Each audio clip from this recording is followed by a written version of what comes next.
Bom, eu sou Isadora, eu moro em Recife e falar de preconceito é sempre muito difícil, ao mesmo tempo não, porque às vezes vira um clichê na sociedade, né? Eu acho que pode ser que seja rebatido com o tempo. Talvez um dia acabe, talvez um dia não acabe, mas a gente vive num mundo tão grande, com tanta variedade, com tantas pessoas, com tantas roupas, tantos estilos, tantas formas diferentes de viver, de enxergar o mundo. E quem vive infeliz não tem a facilidade de enxergar a diferença. E às vezes não é uma diferença tão grande da minha para você, só que ainda assim é difícil das pessoas entenderem, aceitarem as diferenças das pessoas. E eu acho que hoje em dia está sendo muito mais somado, porque você vive um padrão, você cresce com uma idealização de que você nem sabia, de coisas que você nem sabia e que muitas vezes você é obrigado a viver por um padrão que a sociedade lhe exige, uma vitrine que você é obrigado a mascarar. Então eu acho que é válido você tentar encarar e rebater de frente, não só com você, mas com as outras pessoas também. Você fazer pelo outro, você enxergar o outro. Então eu acho que é isso. Meu nome é Gabriela Sampaio, sou do curso de dança, licenciatura aqui da UFBA e sou cotista, ingressei pelas cotas em 2015, 2015.1 e é bem impressionante ver como que, mesmo que pouco, eu ainda acho que é pouco, mas como que os rostos da universidade mudaram, né? Em que a gente pensava em ver há uma década atrás e pensar hoje, a gente vê que tem uma mudança na cara, nos rostos dos ingressantes, né? Mesmo sendo pouco, mas ainda é um pouco significativo.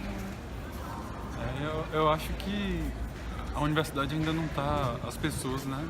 Tanto os funcionários, eu sou Daniel do BEI de Artes, e eu acho que a universidade ainda está se adaptando a conviver com uma realidade diferente no seu dia a dia, né? Não são mais apenas estudantes da classe média, dos colégios privados que ingressam na universidade, então ainda está tendo... Lidar eu acho com que isso é um pouco... É um momento de conflito realmente, porque a universidade precisa se preparar, né, para lidar com o diferente, para lidar com as pessoas negras, com a realidade da educação pública, né, básica, educação básica pública.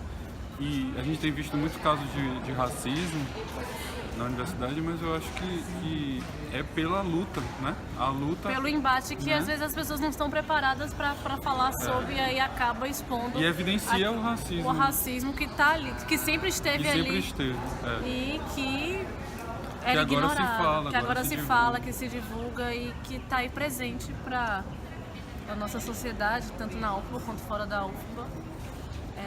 E é um pouco isso, assim.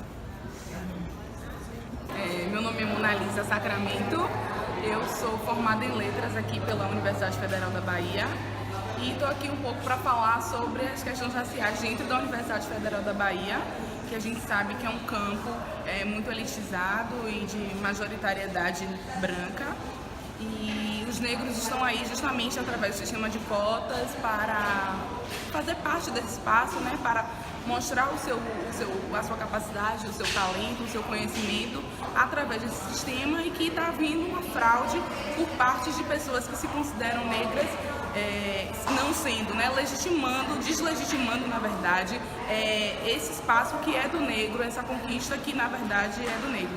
A gente sabe que existe um racismo institucionalizado, né, dentro da nossa universidade, que está a todo momento impedindo o acesso do negro, não só na universidade, mas também em outras esferas da sociedade.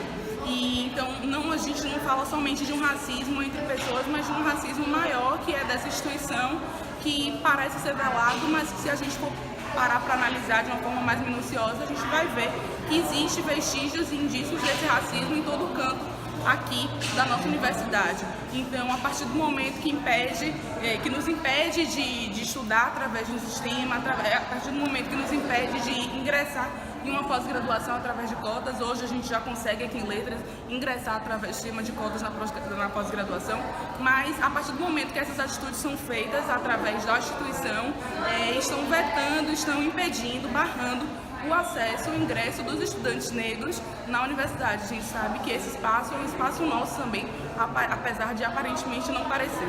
Então eu estou aqui para passar essa mensagem e dizer que eu sou negra, estou numa instituição federal e luto todo dia contra o racismo, e luto todo dia para me manter aqui e trazer também outras pessoas negras para esse espaço que hoje eu pertenço. Olá, eu me chamo Fernanda Beatriz, sou graduanda do bacharelado interdisciplinar em saúde e estou aqui para falar em relação à discriminação, ao preconceito voltado para orientação sexual e também identidade de gênero.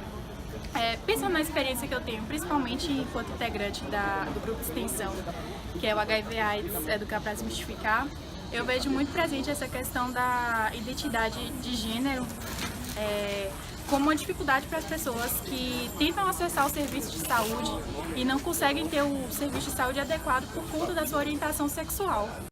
Muitas pessoas relatam a dificuldade ao acesso ao sistema de saúde por conta da sua identidade de gênero ou por conta da orientação sexual. No caso da orientação sexual, é muito mais recorrente pelo fato das pessoas que são homoafetivas ou que se declaram uma orientação sexual fora do conveniente, né, que é a heterossexualidade, sofre muito preconceito pelo sistema, porque já se espera que elas sejam as pessoas que sejam portadoras do vírus. Então, em relação a isso, já sofrem preconceito na porta de entrada do sistema de saúde, sofre um atendimento diferenciado, muitas vezes fora do normal, assim, do que se espera, um padrão abaixo do que o resto da sociedade espera.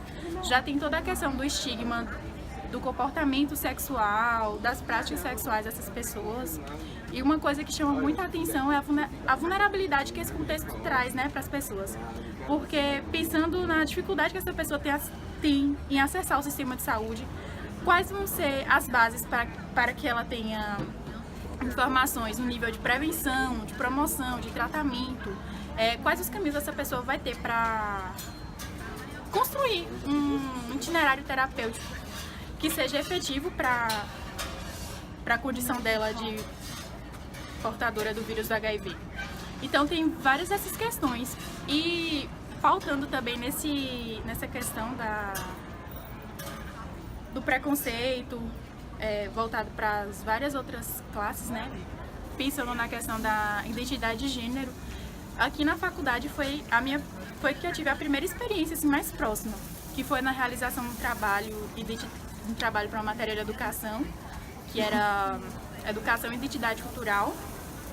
Nós tivemos a aproximação com uma mulher que se declarava mulher trans e ela falou que durante o percurso dela de transformação e de construção da feminilidade dela, ela foi, de certa forma, excluída pela família e isso gerou uma série de repercussões para a sua própria saúde, tais quais ela chegou a entrar em um estado de crise depressiva, teve que se ausentar da faculdade. Então eu imagino que o preconceito como um todo acaba gerando vários malefícios, tanto para quem sofre quanto para quem comete.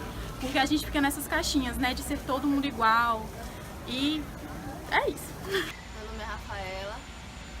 Meu nome é Matheus, a gente é do povo Tuxá, do curso Bem Saúde. A nossa comunidade fica no norte da Bahia, em Rodelas, próximo a Paulo Afonso. E a nossa comunidade foi impactada pela barragem hidrelétrica de Itaparica. E a gente tinha a Ilha da Viúva, a gente tinha o Rio Apará, que foi tudo inundado. E aí nos deram um território, um espaço provisório e acabou sendo um espaço permanente, que onde a gente fica até hoje.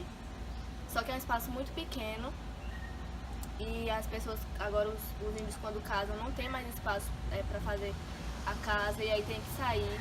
Não tem lugar para plantar nada e aí as pessoas têm que procurar trabalho em outro lugar, fora da comunidade. E aí acaba criando uma distância com a cultura, de certa forma. E aí, há 30 anos nós estamos tentando retomar o território que é nosso por direito, que era a indenização da Chesf, que até hoje a gente não viu nem o azul dessas terras. Então, nós estamos em um processo de retomada, invadimos um local que é um território antigo dos nossos antepassados, que é o Zorobabé, e estamos lá na luta até hoje e pretendemos continuar até conseguir. A gente fez várias barraquinhas de palha e estamos lá dormindo, passando o dia inteiro, sem energia, sem água, e estamos lá até agora. Bom, em relação à moradia e à vida especificamente de nós dois, somos Tuxá aqui em Salvador, acho que o maior problema é em relação ao afastamento que a gente tem da cultura, da família. Aqui é difícil praticar o toré, praticar as práticas rituais, enfim, e fora o apoio, né, que a gente sente falta da família, dos caciques, dos pajés, enfim, para enfrentar qualquer tipo de dificuldade. Mas apesar disso, tem algo que ajuda bastante, que é o coletivo. Aqui na UFBA tem um coletivo indígena, o NEI, que tem diferentes povos, desde Pataxó, Tuxá, e é isso que contribui para a nossa permanência aqui na universidade. Então, como a gente sempre estudou na aldeia, desde o ensino fundamental até o ensino médio, a gente sempre recebeu o incentivo dos caciques, dos pajés, para vir estudar na universidade e conseguir, como eles falam, através do saber, a gente conseguir lutar pelo que é nosso e defender os nossos também. E aí é que entra a questão das cotas e o nosso acesso à universidade, porque as cotas facilitou bastante e foi uma luta que algumas pessoas da nossa comunidade mesmo participou ativamente dessa luta para conquistar as cotas, e aí a gente conseguiu e conseguimos entrar na universidade. E aqui também tem um apoio financeiro da universidade, né? Tem vários programas como Bolsa Permanência e Bolsa Moradia que ajuda bastante. Meu nome é Aion Sereno, eu sou coordenador do projeto Valorizando os Saberes e Produtos da Sociobiodiversidade no Quilombola Gaioso, que fica em Araçás, a mais ou menos 2h30 de Salvador. E vou falar um pouco sobre esse projeto, né? É um projeto tem a parte de agroecologia, mas também tem a parte de processamento de frutas, para fazer frutas secas com secador solar, cocada, doce, né? E, enfim, essa parte de processamento que está ligada com a parte de comercialização também. Inclusive o projeto fez um intercâmbio aqui com a Feira de Agroecologia e tem vindo participar dos cursos, das oficinas e vendido os produtos na feira, né? Esse projeto tem uma parte também que é a valorização da cultura e identidade quilombola, né? E essa parte trata tanto da valorização do samba de reis quanto da cultura de uma forma mais geral, como as farinhadas, como os trabalhos de mutirão ou batalhão, os trabalhos coletivos, né? O samba de reis. Então, nessa parte do projeto também a gente fala muito sobre a valorização da identidade quilombola, da cultura negra e a luta pelos direitos, né? O acesso às políticas públicas que fazem parte dos direitos conquistados dos quilombolas, da comunidade negra, né? Então, a gente acredita que essa luta e essa luta pela afirmação, conquista de direitos, está muito relacionada também à organização social da comunidade, à manutenção das formas de trabalho e de vida tradicionais e, ao mesmo tempo, a inserção desse modo de vida, de trabalhar, de produzir dentro do mercado, de certa forma, para que eles consigam manter a identidade quilombola, manter o modo de trabalho, o modo de vida, os valores, né? E ao mesmo tempo consigam se sustentar, né? Através de um processo de agricultura sustentável, processamento e comercialização em redes de economia solidária, redes de agroecologia. Então, enfim, a ideia geral do projeto é que trabalhando com a agricultura ecológica, trabalhando com associativismo, trabalhando com processamento de alimentos e com samba, com, digamos assim, a valorização também dos mutirões, dos momentos coletivos, a gente possa apoiar eles na manutenção da forma de viver, né, no que chama de reprodutividade social dessa comunidade, né? E que dessa forma também eles estariam mais fortes para estarem na sociedade, articulados, defendendo os direitos deles, né?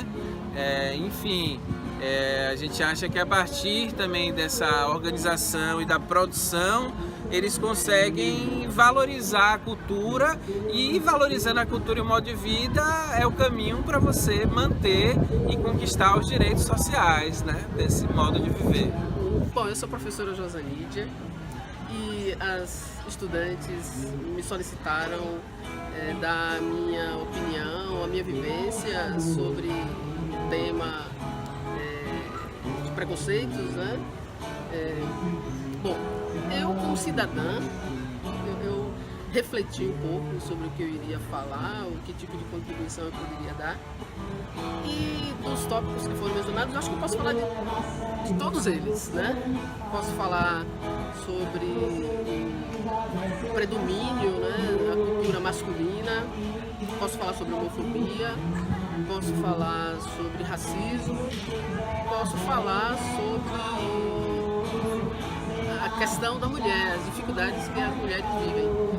Sem dúvida nenhuma, eu acredito que a nossa sociedade ela está evoluindo, né? Sem dúvida. Nós estamos vivendo outros momentos, um momento de maior liberdade de expressão e, com certeza, isso é fruto do sofrimento de várias pessoas, né?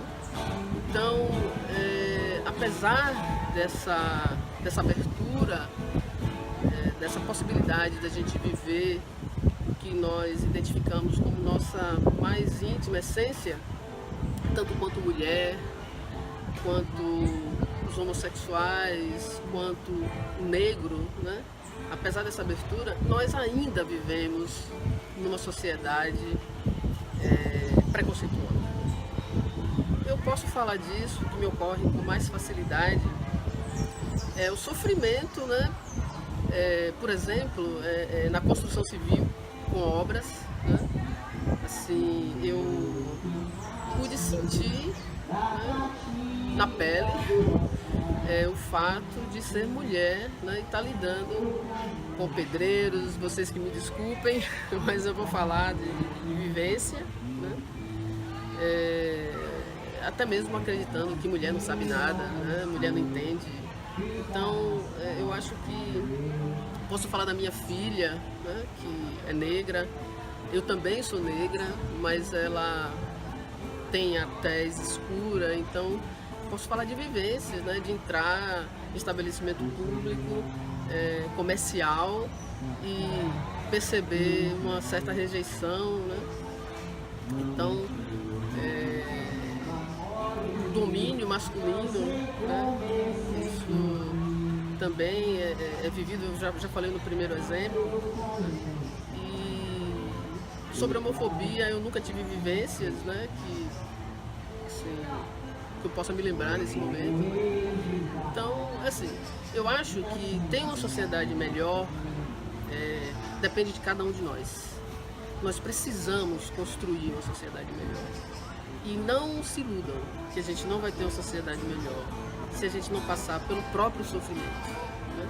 Somos nós que levamos a uma sociedade melhor. E se hoje a gente tem mais liberdade, né, tem mais chance de se expressar na nossa autenticidade, é porque muitos sofreram por causa disso, né? Mas eu acredito no mundo melhor e por isso que eu estou na luta, né? E a nossa feira agroecológica da UFBA é um exemplo disso.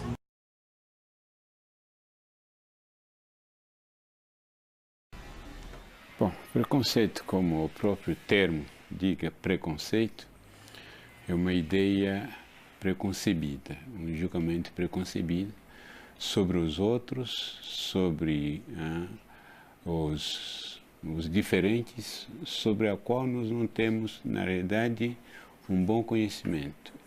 E o preconceito é um dado praticamente universal, universal, porque todas as sociedades, todas as culturas produzem preconceito. Que não tem uma sociedade que não se define em relação aos outros. E nessa definição, acabamos nos colocar numa situação etnocêntrica, achando que somos o centro do mundo, a nossa cultura é a melhor, a nossa visão do mundo é a melhor, a nossa religião é a melhor, e acabamos julgando os outros de uma maneira negativa, preconcebido, sem um conhecimento objetivo. E isso é o preconceito.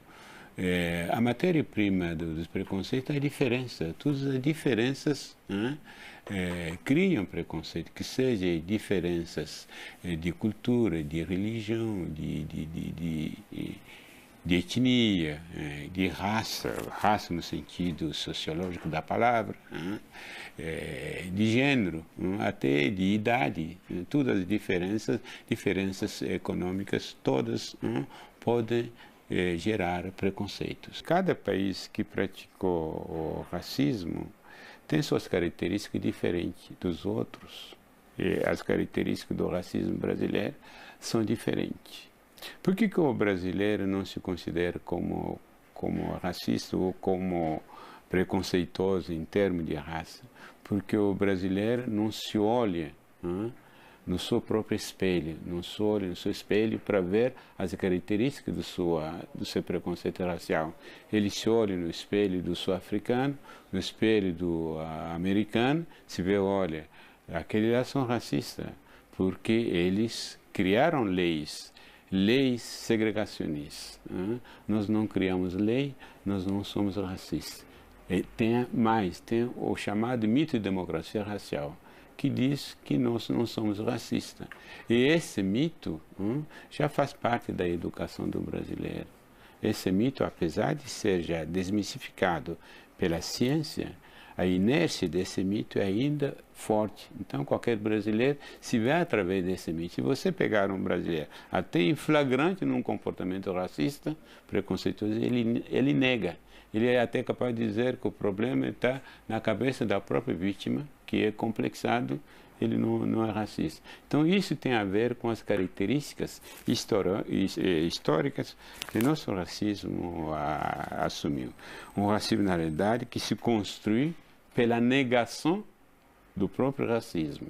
Os preconceitos são inúmeros. Todas as diferenças produzem preconceito. É de gênero, de sexo, de idade, de geração, de classe social. Tem preconceito entre pobre e rico, entre classe média e pobre. Esse preconceito de religião. Quantas religiões sofrem preconceito por parte das outras religiões que se acham que são superiores? Então, os preconceitos são muitos. É por isso que você não pode ter uma fórmula geral que você aplica para combater todos os preconceitos. Em primeiro lugar, os preconceitos não se combatem com a lei. A lei combate os comportamentos concretos que podem ser observados, flagrados e punidos. Os preconceitos são num terreno que você não combate com as leis. É por isso que a educação é importante. A educação é um dos caminhos para poder combater os preconceitos, não as leis.